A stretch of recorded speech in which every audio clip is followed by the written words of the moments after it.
Hey everyone, this is Jeff, producer of Conversations with Tyler. A few announcements before we get to the show today. First, thanks to all of you who support us with a donation at the end of the year.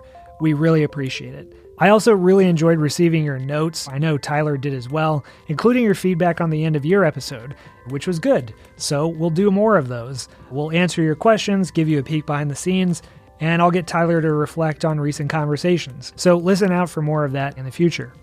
Lastly, I want to let you know about our next live show, which will be held here at George Mason University's Arlington campus just outside D.C.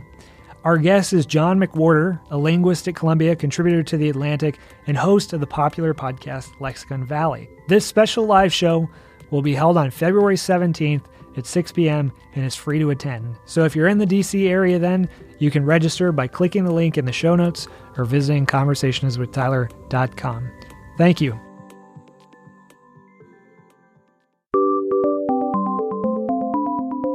Conversations with Tyler is produced by the Mercatus Center at George Mason University, bridging the gap between academic ideas and real-world problems.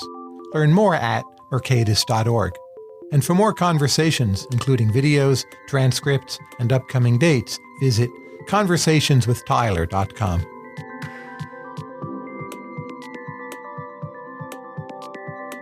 We're here today with Reid Hoffman, and I'd like to start more or less at the beginning. On your Wikipedia page, it says that you, quote, drove oxen in high school. What does this mean? Well, what it means is I went to this great high school in Vermont called the Putney School. And part of the reason I selected it is because belief is the diversity of a human being. So not only are we intellectuals and thinkers, and you have to learn kind of how to think and how to study and how to write and how to speak and how to do math and all the rest of it, but you also learn other aspects. So you do art and blacksmithing and work. And part of the work is it's on a farm. And so some maple syrup farming, some shoveling of cow manure, and some driving of oxen. And are you good at driving oxen? What's the skill required for driving oxen? Partner with someone else who knows what they're doing. And that's a school after the John Dewey model, correct? Yes. So if I think of your subsequent work on ideas of civil society, plurality, democracy, does it all come from your time in high school? Probably it is well informed, but not foundational. I would say that kind of probably the way that I tend to have grown thinking in networks and thinking of evolution of incentives and cultures probably didn't come from Putney, but the diversity of human experience, of thinking of human beings as complicated entities that have lots of different kinds of expression and lots of different motives probably did come from childhood and most especially boarding school at Putney. And where did it come from in childhood then, if not from Putney? You know, the nature-nurture question, which is always some blend of both. You know, we always have these false dichotomies, nature or nurture, and it's always kind of like, actually, how do they combine? I would say that it's probably the fact that both of my parents are lawyers, and so when I would want to articulate a desire for something, I'd have to make a case. And as I was thinking about the society as I found it, I would think about how people are different and what kinds of ways you would need to argue to get what you want. And then my dad, when I was I guess in ninth grade, no, earlier than that, when I was 9 years old, hired a babysitter who would entertain me by playing Dungeons and Dragons. And Dungeons and Dragons made me start thinking about life as a heroic quest in which you had a number of different players, all of whom are coming together in order to accomplish something. What is the early influence on your thought that you feel you have and other major figures in Silicon Valley maybe don't? Because a lot of people have played board games growing up, right? A lot have read early science fiction. Yep. But you're different. Is there more New England in you, or what? What's the missing variable? Well, it might be that the missing variable is that I deeply value intellectual work and public intellectual work that I found. But that's not fundamental, right? Like what's the temperamental variable, the personality variable, the thing that happened to you when you were 9 that, say, makes you so different from Peter Thiel, Elon Musk, and others? That's interesting. I guess, it may be the question of how you respond to different circumstances. So like Peter grew up in his high school at Foster City. I pre-high school was in Berkeley. They're not that far apart from each other.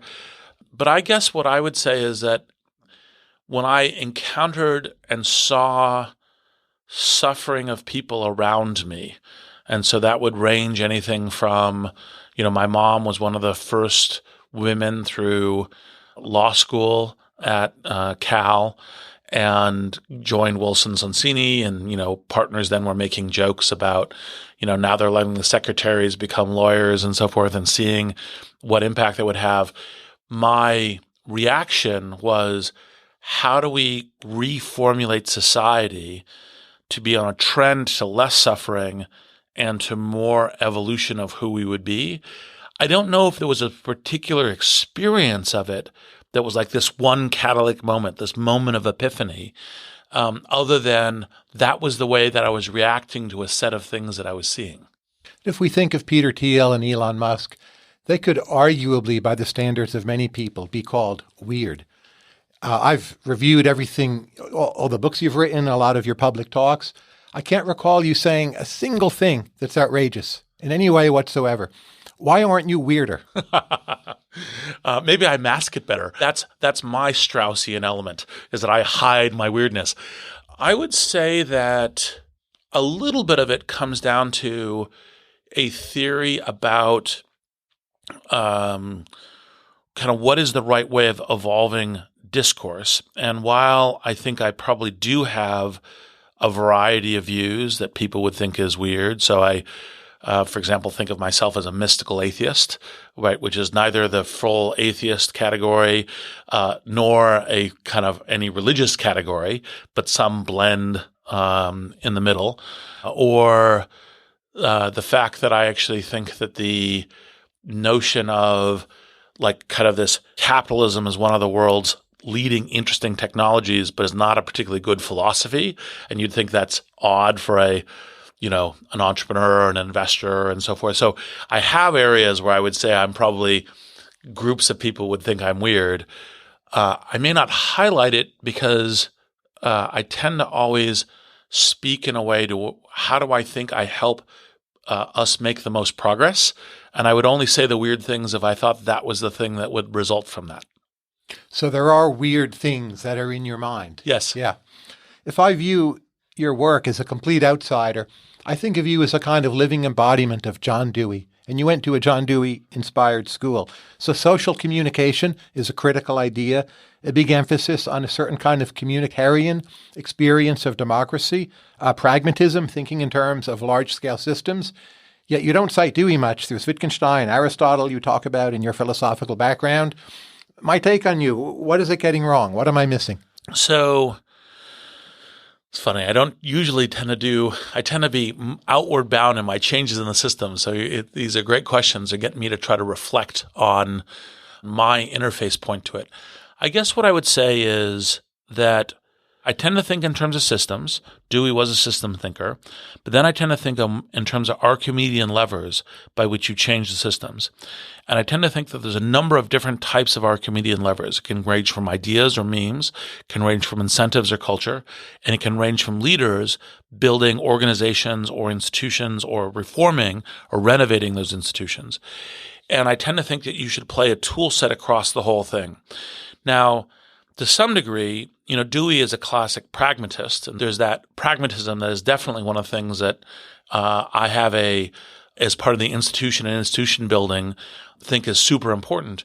But I also value that intellectual work in terms of just the ideas and including, far out philosophy, like the audio class that I'm listening to right now is Science Fiction as Philosophy, as a re-lens onto everything. And just those pure ideas of the bold ideas, which may be always incorrect, are still important to be part of the mix.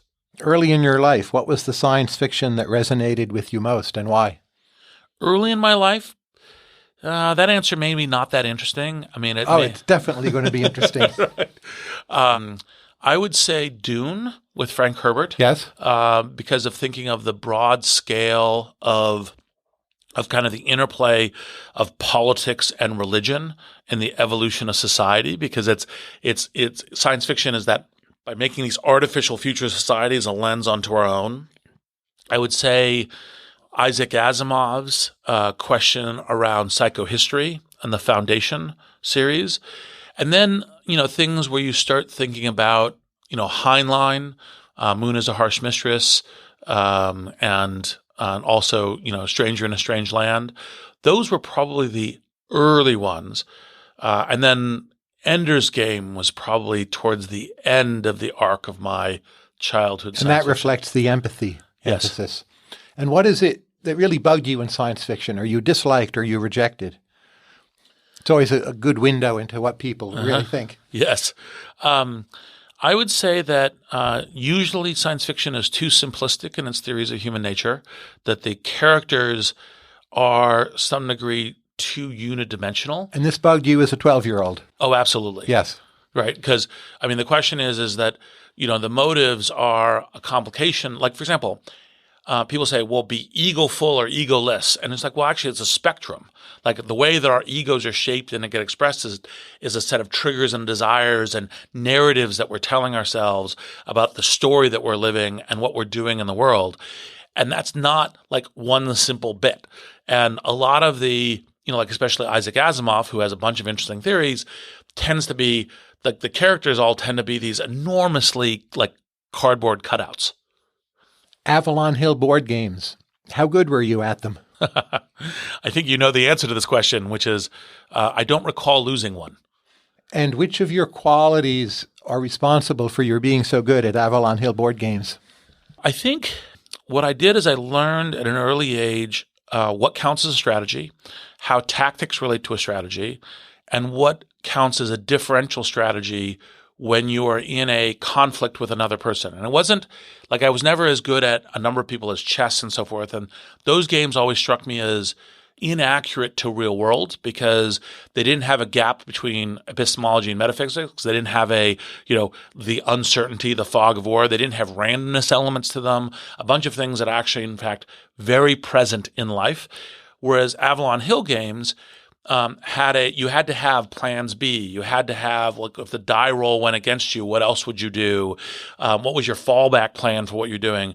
You had to have a model of how the other person was thinking about it. And you had to be thinking about what are the ways that you might see things coming together in ways that the other person wouldn't within this fog of war and fog of uncertainty. My favorite Avalon Hill game was Blitzkrieg. Have you ever played it? I don't think I played Blitzkrieg. I played Tactics 2 a lot, but also a bunch of the other theater war ones like North Africa and the other ones. Is speed of conquest important in Tactics 2? Yes. So it's like blitzscaling, right? But early on, early on version. What kind of board game would you invent? Although, by the way, to go back to that, the choices, and I'm sure we'll get to this blitzscaling, is when to move fast and when not to move fast, right? Like that, it's not always move fast, but be capable of moving super fast when you need to. But unlike in tech, it doesn't depend on whether or not you have a network good. It depends on something else. Yes. Like there's a competition, a bunch of other things. Now, if I were to invent a board game, actually, I'm going to give you 3 board games because I think all 3 will be interesting. So one is a political economy game of creation of companies, partially because I actually think teaching the skills of entrepreneurship is important for how do we make progress in society, how do we solve the future of middle class jobs, etc. Second is what would Life 2.0 be as a game, right? You go back to the old Milton Bradley game of Life 1.0. Of course, I know it well. Yes, and then how do we choose a life now, and what would be a board game about choosing that life, and how would that be essentially refactored? And then the third would be probably a game of, think of it as kind of the future of humanity. Like what would be the kind of, as human beings are evolving, who would we choose to be? You'd almost think of it like a World of Warcraft game, but as opposed to pure fantasy, it's that evolution of the human condition. Are you actually going to create these games? I've thought about all 3 of them, which is the reason why. Is that a yes or a no? Probably. Probably. Yes. And how actively will you be involved in that creation? If so, it's a question of time and prioritization.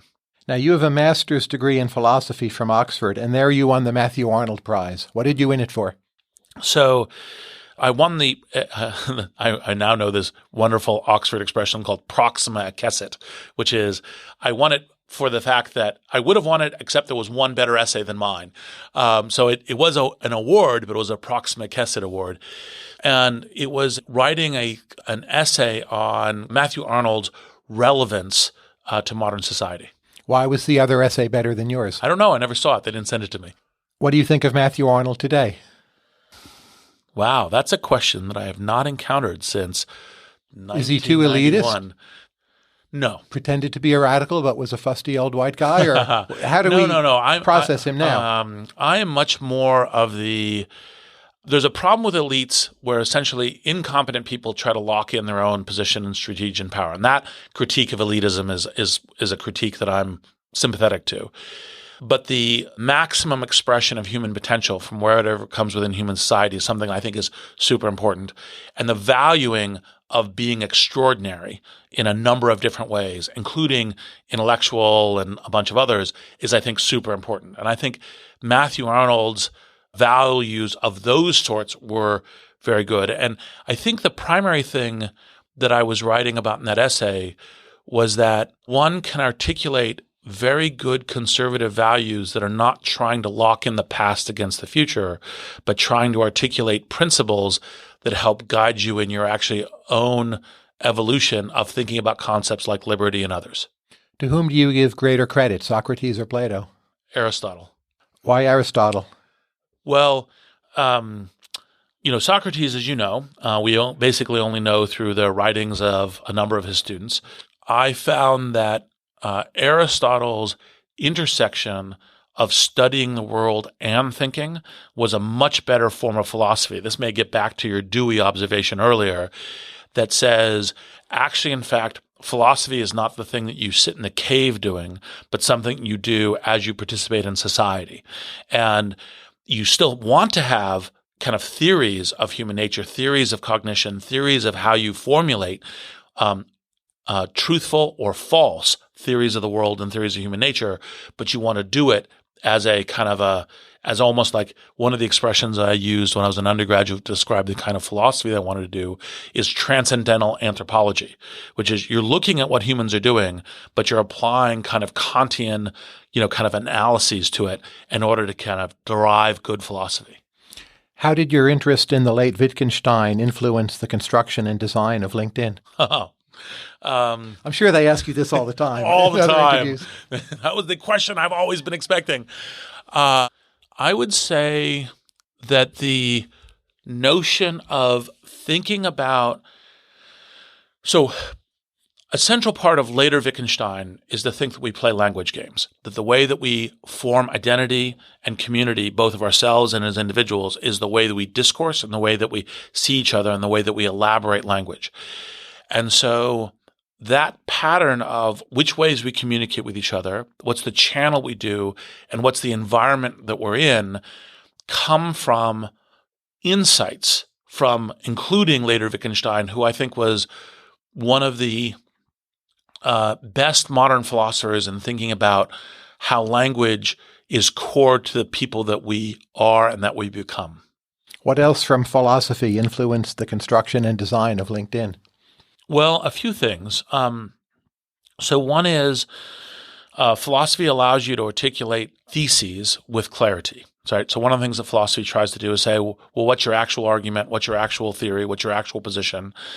And that actually ties into one of the things that I give advice to entrepreneurs and do myself, which is to write out your clearest set of investment theses about what it is you believe the world is and is becoming, what your strategy is at making it happen, and why you can have a rare or unique position in so doing.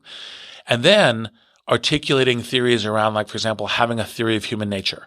So that if you say, the reason why I think this product will succeed is because this is where humanity will go when these kinds of technologies and these kinds of products and services are made available to them within their cultures and within their incentives.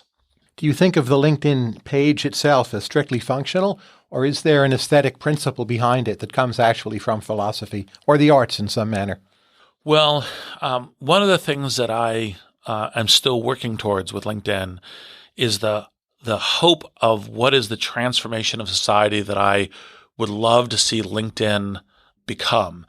And So, for example, you'd say, well, most people encounter LinkedIn say, well, it's your public professional identity, and it's a nice way of finding new business transactions, which might be a new job, might be starting a business, might be a business consulting opportunity, all of which is true.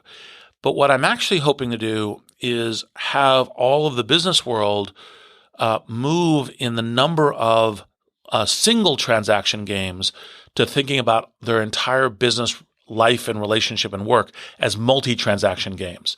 Can we actually move within the game theoretic framework to saying, now my incentive is to always act when I'm transacting or I'm doing business with other people to think about it as a multi-transaction basis? Because not only will I think that evolve a lot of productivity, but I think that will also evolve the society and morality in the right way, because we should prefer non-zero-sum games. The labor market recovery from the financial crisis seems to have been especially slow. We had a President Obama, whom you think highly of. We have all these social media, including LinkedIn, that ought to bring people together with the right jobs more quickly. And yet the labor market recovery has been so slow. Why is this? Well, I think there's 2 or 3 reasons. One is, I think, unfortunately, while entrepreneurship is doing quite well in Silicon Valley and a few other places, it's actually been on the decrease across the U.S. I think we need to get back to the formulation of new firms, entrepreneurship across the entire country, because I think that gives you adaptive places where people can go. I think another thing is, I think it's trite but true that educational systems that encourage what Ben Kesnoka and I referred to in the Startup Review as being in permanent beta, which is always learning, like kind of saying you need to be learning for the current modern networked age and how to be constantly learning and make sure, as many kids as possible learn that and keep learning, because then you can adjust to the new jobs. And some of that's also creating entrepreneurship and new firms. Those are, I think, among the reasons. And we try to help that with LinkedIn, but it's a big rock. So the Archimedean lever needs to be particularly strong. What was the philosophy class at Stanford you met Peter Thiel in? Mind, Matter, and Meeting, taught by Professor Bratman. And are you a philosophical dualist? I know you're a mystical atheist, but are mind and matter the same substance, or are they different? Was Descartes correct? No. I am what Buddhists refer to as a non-dualist, which is kind of entertaining because you'd think you'd just say you're like a monist or something versus a non-dualist. But I think the point of being subtle about saying a non-dualist is you say, well, there may actually be some kind of spread of substances, but they're not actually in fact disconnected. So if you said, well, maybe there's a spiritual nature that involves some things that are not what we would refer to as the material plane, then you say, well, I'm not sure we wouldn't, as we studied that, just resolve that to materialism. That could be one outcome, but you're open-minded to the question. I'm a determinist. Are you? How are you a determinist with quantum mechanics? Quantum mechanics maybe is just the micro scale, but Einsteinian general relativity implies the universe is this frozen 4-dimensional block of space-time, and there it is, voila. So what I would say is that we certainly don't know enough to be certain that determinism is true. That was part of the reason of the quantum mechanics question.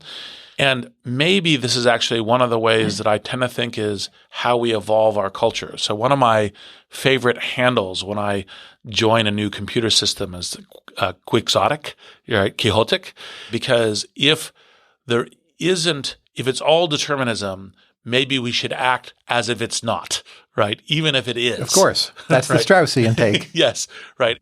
But the question is if we're acting as if it's not, do we have any possibility of creating a system in which it's not all deterministic? And should you remain optimistic about that, or is that just a version of self-deception? And is this an area where self-deception is intelligent, where usually self-deception is thought not to be? And so I guess what I would say is I am acting like it is not all determinism, but I don't know if that's actually the fact. What did you think of Peter in that class? How was it? Well, so Peter's super smart. And matter of fact, I learned some of the crispness of my thinking through arguing and debating with him.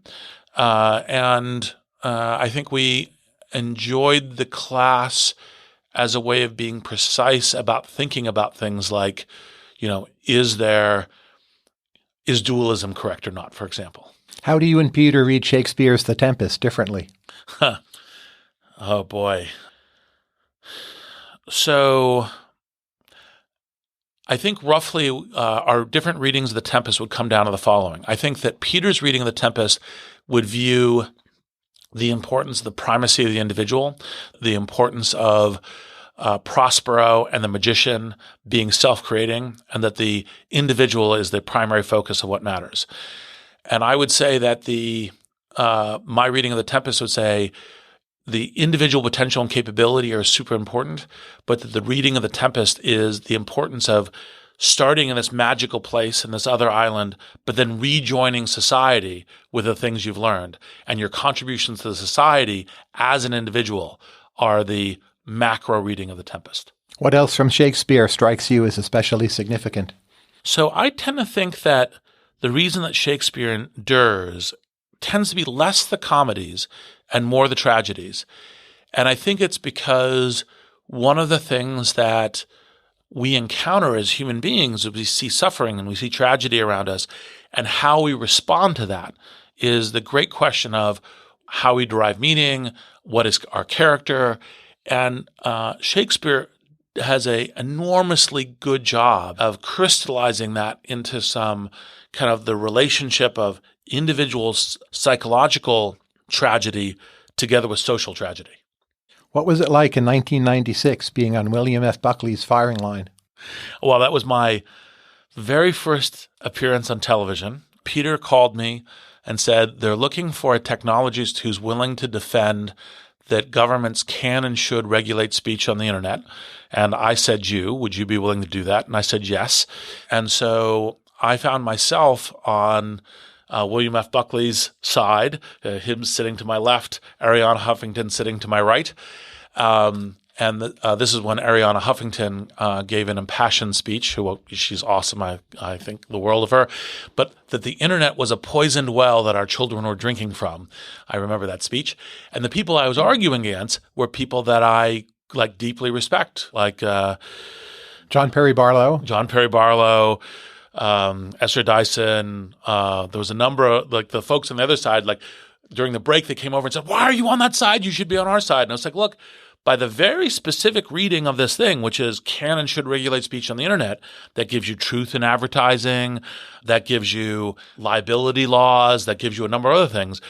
It actually, in fact, is illusion. Freedom of speech is something that we enable as a society to help us evolve towards truth, but it doesn't mean that any lie will do. You come across as so idealistic in that tape. If you view it again today, does that still feel like you, the same Reid Hoffman? I would say yes, with maybe only the following asterisks, which is part of the reason I think to be 10 out of 10 idealistic is not to be naive, not to be simplistic, not to realize that tragedy isn't really possible, but that is actually, in fact, the goal of our lives and what we should work towards.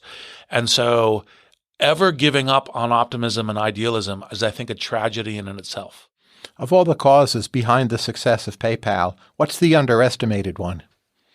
Let's see, of all the causes, because I would say probably, I'd say that most people didn't realize that when PayPal got started, it actually wasn't paying any attention to eBay. And so it was launching this new payment service, and then it took off on eBay. In the first week, everyone was like, oh, we should get these eBay people off our system. And then they realized, oh, these actually, in fact, are our customers. So the point about it is most people describe the success of PayPal as deterministic, based on the high quality of talent there, the recognition of a market need, the willing to be fast moving and learning machines in terms of how to adjust within this kind of decrepit banking system of payments and doing all those things. And those all look like kind of just straight down the world, kind of the road strategy and the natural quick evolution of product market fit. And if eBay hadn't existed, PayPal would have never succeeded. And what was your comparative strength on the PayPal team? I think that would be an interesting question to ask other people, including Peter. I would say that my comparative strength was that I was willing to interface with these various massive platforms and institutions, eBay, Visa, MasterCard, government regulation, other companies, and to figure out how to win PayPal a place within those platforms. How to navigate their concerns, how to not make PayPal be organ rejection to those entities. And that ability to both tolerate very different cultures, very different mind views, very different conceptions of what's going on, but also get PayPal a seat at the table was probably one of my unique skills within the PayPal crew. And how did you learn to argue to the regulators that PayPal is not a bank? So I have money in my PayPal account. It sure feels to me like a deposit, correct? Yep. Arguably, there's a kind of lending that goes on. So if you're taking deposits and making loans, et cetera, how did you argue PayPal is not a bank? Well, we weren't making loans, so that's actually an important part of it. They may be doing it now, but at the time we weren't making loans. Well, not formal loans, but there's a transfer of money and there's... Well, we're transferring money, but like, for example, you could give me $100 in cash, or I can give you $100 in cash and I'm making a loan. But the fact that we're, sitting here at the LinkedIn office doesn't mean that LinkedIn is being a bank while we're doing that, right? So the fact that you're facilitating a transaction of money doesn't necessarily make you doing a loan. The realization was going twofold with the regulators. One was that there's a lot of things that store value. Back in the day, you had phone cards, you have gift cards, you have a number of different things that store value. You say, look, PayPal's another store of value, but it's not a store of value in the way that a bank is a store of value, e.g. making loans. That's in the intellectual category. But the more deep one was, look, their concern of banking regulators is how do we protect the consumers and how do we protect the system? So we figured out how to actually, in fact, have pass-through FDIC insurance by putting our money in banks on behalf of the customers, which gave them FDIC insurance, which were protecting the system. And we also presented our case to the FDIC and then later to the regulators about why we were value and accretive to the system versus destabilizing. And between those two things, we persuaded the regulators to wait and see as opposed to intervening. Regulators will never tell you, oh yeah, you're totally fine, but they will say, great, we'll study you, stay in contact with us, and as long as you don't screw up, keep going. Let me give you a version of the Peter Thiel question. As your reference group, take the 10 people whose views you respect the most. Make it 20 if you need to, if you're not sure who they are. What is it you disagree with those people about? Right. Oh, an easy one. So a broad cultural meme within Silicon Valley is that the most important ways to change the world, which this I don't disagree with, is the creation of new technologies and new technological companies as being the most effective Archimedean lever by which to improve the world. And everything else is decidedly secondary or tertiary because that's the only lever that really matters. And that's a meme that tends to go to, we create technology companies, we tell the rest of the world to go leave us alone, not to talk to us about what we're doing. We generally feel that we... And that you agree with, you're saying? Well, I agree that the technological companies are a very important Archimedean lever. What I disagree with is that as those levers become more important to society, I think that we can't actually, in fact, say we should not be in discourse with society about what we're doing. Because actually, in fact, I think once you begin to have society level impact, not just look, here's a new social game or something else. Like, here is a new Zynga game that's fun to play. Okay, who cares? I mean, it's fun. People, maybe hundreds of millions of people do it, but it doesn't actually, in fact, the way that society operates. The fact is, as we get to the way that society operates, we need to add in interaction with society, accountability on the design principles and the philosophy by which we are affecting society. We have to integrate in ways by which society can give us feedback. That doesn't necessarily always mean direction. Maybe sometimes there's regulation and other things, but an ability to be in conversation with them. And so if you look at it, my view would be is that as you have more successful tech companies that have an impact on society as a whole, part of what you should start doing is deliberately engaging in discourse with the various institutions of society in a public way to say, here is the kinds of things that not only are we doing now, but what we're trying to create in the future. If tech companies are such an important Archimedean point, why has productivity growth and indeed GDP growth been slower since the late 1990s? We've had a lot more tech, right? Yes. Where is it in the numbers?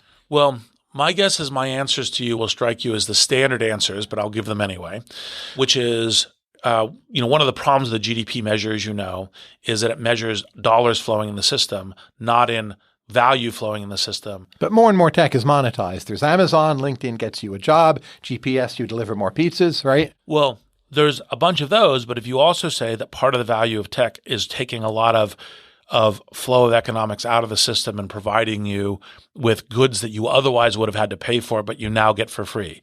Wikipedia, entertainment, a bunch of other things that are flowing through the internet as examples of these, say those substantially increase education, substantially increase entertainment, substantially increase other kinds of things, but they take a bunch of dollars out of the system as they're doing them.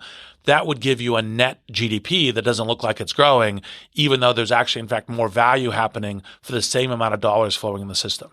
But if I can sit at home and read Wikipedia for free for fun, which indeed I do, that saves me money. I don't have to go out to the movies. I should then be able to spend more money on apples, more on healthcare. GDP growth should still be robust.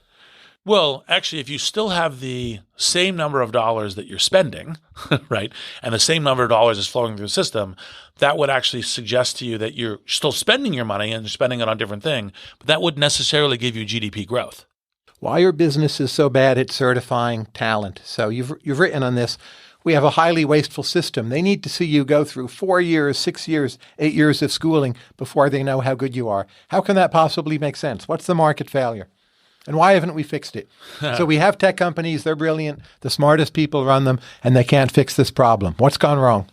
So the general problem is we rely upon, we haven't yet established, and I'm hopeful that LinkedIn can do this at some point, or others as well, is we haven't established a dynamic set of certifications that we can use as signifiers that can then be deployed in a lot of circumstances. That's one of the reasons why most jobs are described as must have a BA or a BS, a bachelor's degree, whereas a lot of jobs don't actually need that. But it's like, okay, what's the simplest credential that everyone's aware of that I can throw on the table that says you have some capability of learning, right? And you've been trained in some learning institution. And one of the things that I actually wrote as an essay that's, I think, on both LinkedIn and reidhoffman.org is thinking about creating a diploma that's not this old sheepskin, but actually is a modern set of kind of attributes and set of characteristics. And if we could start looking at these certificates as something that has a much richer language that can apply to different things, I would hope that would then unlock a lot of paths and talents, because as opposed to gating it on a very narrow and simple set of credentials, which are frankly coarse, not particularly good, and don't particularly unlock talent in the right ways, that we can do a lot more new things. But why didn't we get this 13 years ago? Well, part of it is that you have to have people starting to recognize that these patterns of talent can be recognized in a relatively cheap way. Because right now, if I go and say, this is a great 16-year-old, this is a great 18-year-old, this is a great 21-year-old, this is a great 25-year-old, as opposed to there's only a few certifications that I can use. I have to do a lot of reference checking. I may have to do a lot of examination or interviewing. It becomes expensive to look through the 1,000 people for the one or two that I think might be that extraordinary talent for this. You've once said that you feel you're operating at 60% of your talent or capacity. At what percent are our top colleges and universities operating at? This will be an unpopular answer, because I have a bunch of friends who are great leaders in these institutions, but I would generally say probably about 30%. 30%. So they're at 30%, and Silicon Valley can't beat them as talent certifiers. Well, I think Silicon Valley is beginning to in some ways.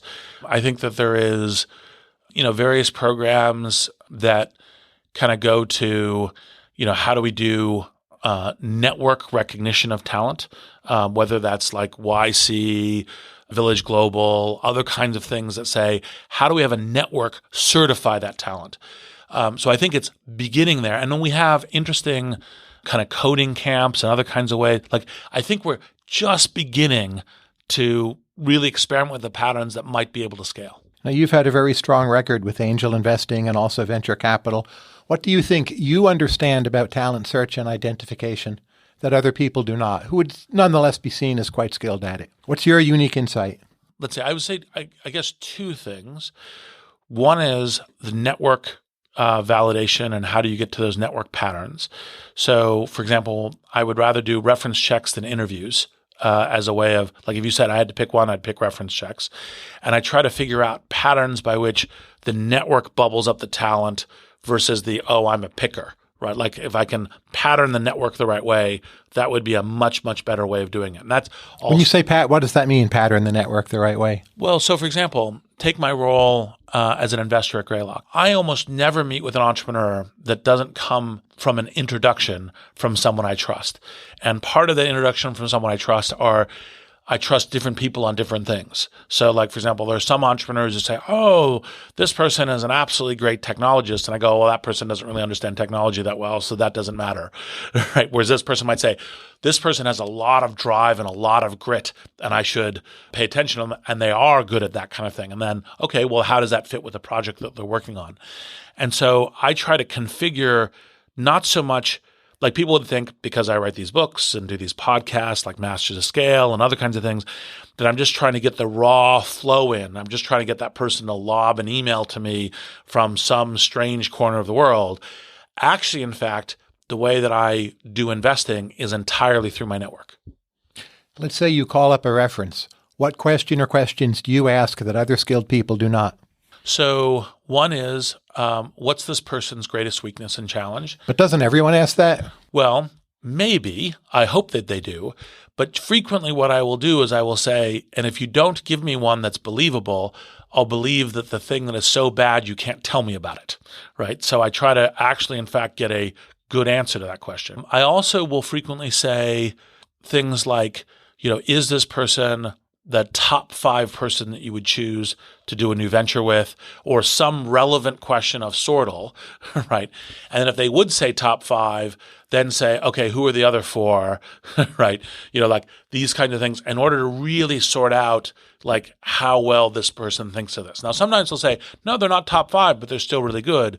Well, that then gives a lot more credibility to discussion because that's part of what you're trying to assess of how much is this person actually giving me a good analytic point of view on this? And that can be a perfectly viable answer. How useful is 5-factor personality theory to you? I don't even know what 5-factor personality Not very theory useful. Then. Well, there's conscientiousness, there's openness, there's agreeableness, and you categorize people. I would say that those are attributes of the attributes that I tend to look at. But what I tend to be thinking about is which combinations of strengths and weaknesses are the right fit on this team. And I tend to be looking for that set. And so those would be attributes that would be within it. But like, for example, is a person stronger as a team player, stronger as an individual contributor? Are they driven to seek teamwork, or are they driven to seek kind of like a pure excellence vector? Are they high IQ, or are they reliable in terms of kind of the work ethic and what are they producing?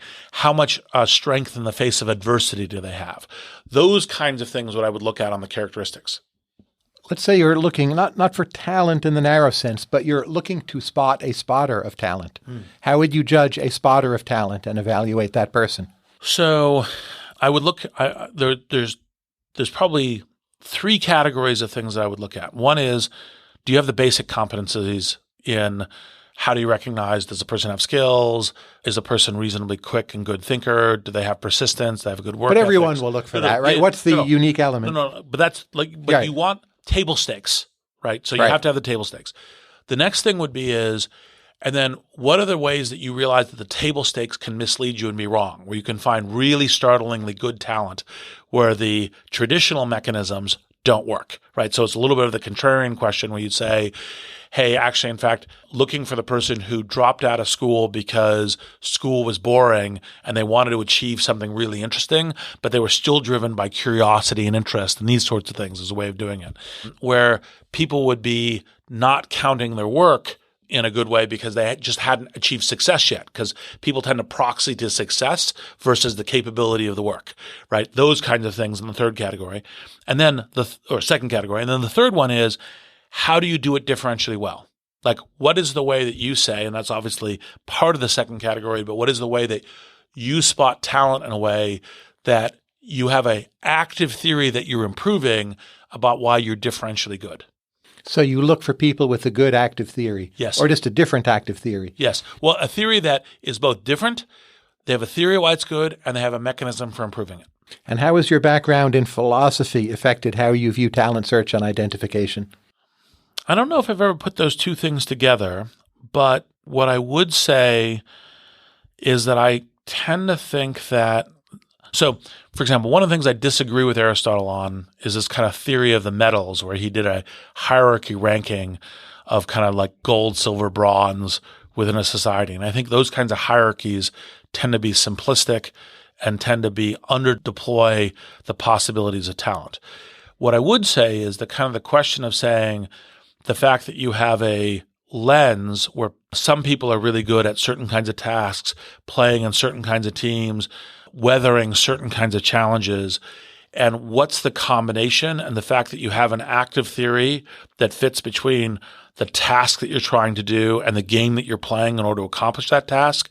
I think the fact of pulling that together as a theory is probably one of the things that philosophy has shaped my thinking on. And how has your background in board games influenced how you view finding and identifying talent? Well, one of the things that I like about board games is a lot of life is you want to have a preference for non-zero-sum games, but there's a lot of life that is competitive sailing. And so you have to think about how do you win the competitive game as you're working towards a non-zero-sum game. And so frequently, not all the time and not all talent, but a little bit like the answer to the earlier question is the active theory about how you're a good competitor when you need to compete. And by the way, I think it's also important to choose when you compete, right? Which is frequently an error. I'd say that some of the patterns of how you do that is probably is at least very well described within a board game context. On many days, as you know, the most valuable tech company by market cap is Microsoft. And Microsoft is about, 50 years old. What should we infer from this? Is this the world of the startup of you? Well, I do think, as you know, that the so-called topple rate of the S&P 500 is increasing, by which the number of companies that were previously in the S&P 500 in the last decade are now dropped out of it altogether. And so part of the acceleration of the modern age, of the networked age, is that there is much more revolution in what the top firms are. Now, and I think that's a good thing. I think it's both good to have enduring institutions and it's good to have new blood and new innovation because that suggests that there's a point of competing and building new things and having new technological platforms.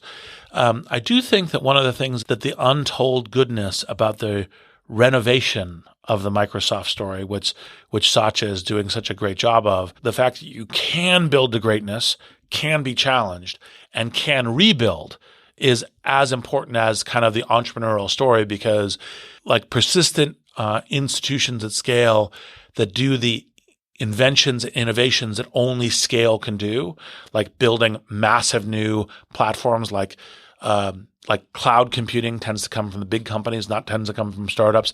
Those kinds of things are, I think, super important. If I talk to political scientists, most of them will tell me that money and campaign finance don't matter that much for elections. We see Donald Trump having been elected. He didn't raise a lot of money early on or indeed at any point. So what's your underlying theory of how money can influence or improve politics, given that you have a role in this process yourself? Well, I would prefer democracies where money has a more muted influence. I actually disagree with the view that money doesn't have an influence. That view is kind of like saying like marketing doesn't work. And it's clear that marketing can work. Now there's the old But you can do marketing without a lot of money. Yes. Certain kinds of marketing, not all marketing. And by the way, would we like to be a democracy where the only ways that you could succeed would be by being like a Kardashian, right? Like you actually have to be, you have to be a celebrity of some sort in order to be a political leader. I think we would actually prefer patterns that get to success not by being a reality television star, such as our current president, but actually, in fact, success and attributes in the things that lead to the good governance of a state. Are you worried about dynastic rule in American politics? So we have the Bushes, the Clintons, Yep. maybe something from the Trumps? Yes, another thing to give people nightmares. I would say absolutely yes, and that's the Kardashian problem that I was generating, and it's one of the reasons why I don't think zero money in politics is the right answer. I do think that the notion of saying, how do we shape our system so that competent governance leaders are then, we as a society are made more aware of them, is I think the way we need to solve that problem. Why did you help make a video on Alexander Hamilton versus cryptocurrency? Well, one macro reason, it's fun.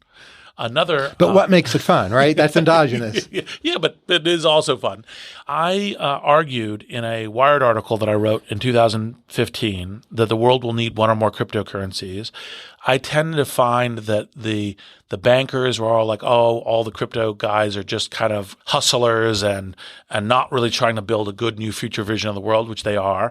And yet the crypto folks don't realize that the banks and the sovereigns also need some interface point on how monetary systems work. So what I wanted to do is present the kind of debate between them in a way that both sides could listen and learn, and then people who weren't aware of it could also listen and learn. And so that's the reason when I was thinking about that, I thought about the magic of Lin-Manuel Miranda's Hamilton, and I thought that might be the way to do it.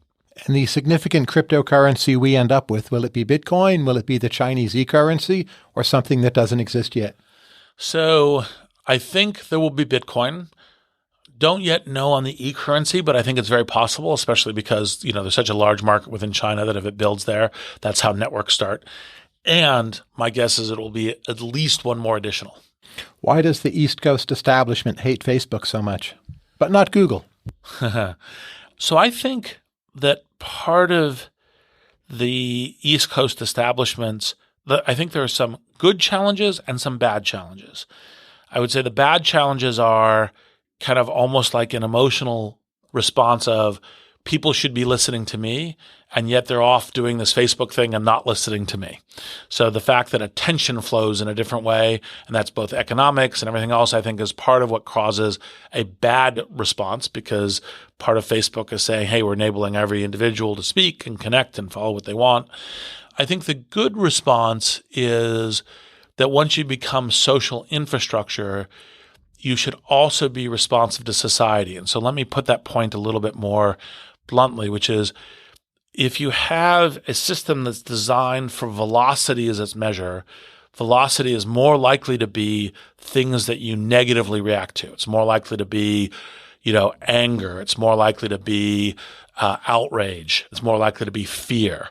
And so just as the dynamic is that most people tend to share links before they've even read the thing that's in the link as a way of doing it, which leads to a circling thing of title bait and everything else as a way of doing it, I'd say that increases an overall agitation in society. And we say, well, that's not necessarily good. Even though each individual is following their own reflex, that overall increase in that agitation is not a good thing, and we need to figure out how to do better there. But if I think of a lot of people in other countries, often they will hate Facebook less.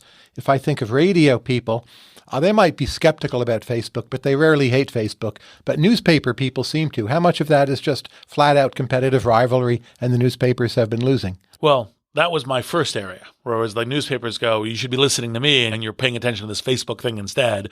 And I have less career prospects because Facebook is taking more of the economics than the newspaper worked. And actually, in fact, the thing that I'm always unsympathetic to people on this is they say, well, I'd like to return to the past. Right. So I'd like to go back to the golden age of newspapers. And you're like, no, actually, in fact, how do you design a better future? Like, what's the way you say, well, we want the functions, the civil function that newspapers are doing. What's the way we design it in a modern framework? What do other people most commonly misunderstand about friendship? I would say that people most commonly misunderstand about friendship that they think that it's strict loyalty to the other person. So if you ask most people about friendship, they would say, well, I'm loyal to Bob or to Sue. And actually, in fact, I think what you are is you're loyal to the person's aspirational better self. And so, for example, you discover your friend is a serial murderer, right? Are they still your friend? Oh, no, I'll help hide the body. It's like, no, of course not, right? It's who they are in the world and what they're doing that's actually, in fact, where the loyalty should lie.